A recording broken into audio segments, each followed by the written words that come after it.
ताकि फिर से साल 2005 की तरह मुंबई शहर बारिश के पानी में न डूब जाए, ताकि फिर से कुछ घंटों की बारिश सैकड़ों लोगों की जान न ले ले। पेरिस में हो रहा यह सम्मेलन उत्तराखंड के केदारनाथ जैसी तबाही को रोकने के लिए है। यह दुनिया मिलकर कोशिश करने जा रही है कि तबाही के ऐसे सैलाब फिर किसी का आशियाना न उजाड़े, लेह में फिर बादल न फटे और आफत की एक बारिश फिर से धरती के स्वर्ग जम्मू कश्मीर की सूरत न बिगाड़ दे। तबाही की ये कहानियां और तस्वीरें सिर्फ भारत की है। दुनिया के अलग अलग हिस्सों में धरती के बढ़ते तापमान ने कुछ ऐसी ही बर्बादी मचाई है। फ्रांस की राजधानी पेरिस में करीब 190 से ज्यादा देश मिलकर इस बात पर चर्चा करेंगे कि धरती के बढ़ते तापमान को कैसे रोका जाए। सम्मेलन में प्रधानमंत्री नरेंद्र मोदी, अमेरिका के राष्ट्रपति बराक ओबामा, चीन के राष्ट्रपति शी जिनपिंग समेत दुनिया भर के प्रतिनिधि मौजूद होंगे। जलवायु परिवर्तन पर हो रहा COP21 सम्मेलन 30 नवंबर को शुरू होकर 11 दिसंबर तक चलेगा।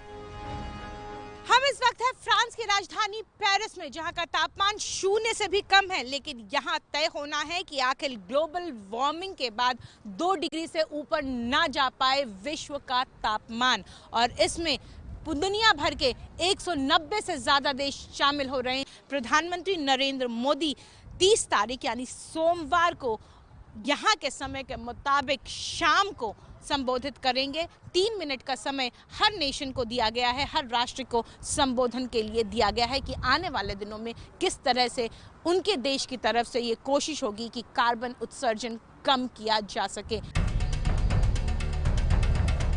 प्रधानमंत्री मोदी ने पेरिस जाने से पहले मन की बात कार्यक्रम में देश के लोगों से ऊर्जा बचाने की अपील करते हुए कहा कि धरती का तापमान न बढ़े, इसकी जिम्मेदारी हम सब की है।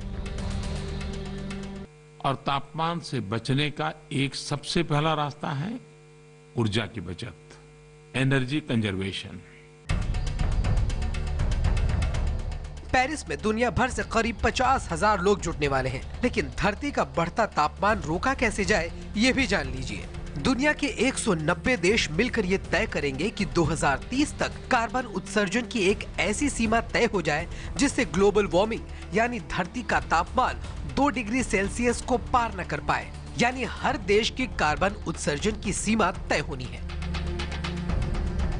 कार्बन उत्सर्जन यानी कोयला, तेल और प्राकृतिक गैस के जलने से निकलने वाला धुआं, जिसमें कार्बन मौजूद होता है। इस धुएं की वजह से वायुमंडल में एक मोटी परत बनती जा रही है, जो साल दर साल जितनी मोटी हो रही है, धरती उतनी ही ज्यादा गर्म हो रही है। बढ़ता तापमान दुनिया के लिए खतरे की घंटी है, क्योंकि जिस रफ्तार से सभी देश मिलकर कार्बन का उत्सर्जन कर रहे हैं, उससे 2030 तक यानी अगले 15 सालों के भीतर धरती का तापमान 2 डिग्री से बहुत ज्यादा हो जाएगा। सम्मेलन का उद्देश्य ये है कि धरती का तापमान 2 डिग्री से ज्यादा न बढ़े।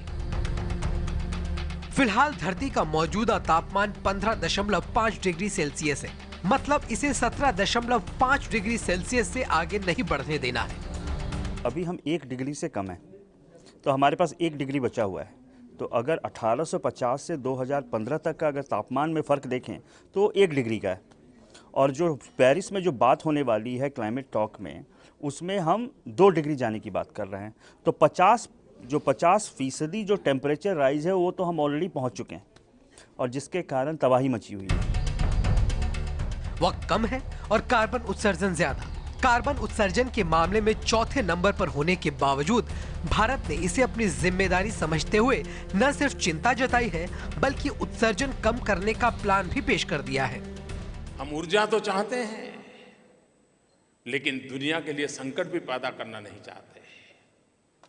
भारत ने सपना देखा है 2030 तक 40% बिजली वे नॉन फोसिल माध्यम से होगी, कोयले के माध्यम से नहीं होगी। ये जो छोटे छोटे टापू देश है ना, जिनको डर लग रहा है कि समंदर का अगर स्तर बढ़ गया तो डूब जाएंगे, हम आपको डूबने नहीं देंगे। लेकिन सम्मेलन की शुरुआत से पहले ही अमेरिका ने भारत के रुख को सहमति के लिए चुनौती बता दिया है, जिसका भारत ने कड़ा विरोध किया है। भारत ने केरी के स्टेटमेंट को सिरे से खारिज किया है। ये केवल बेमतलब का नहीं, जानबूझ के किया हुआ बहुत ही गलत ऐसा उनका ये विधान है और जिसकी हमने भर्त्सना की है।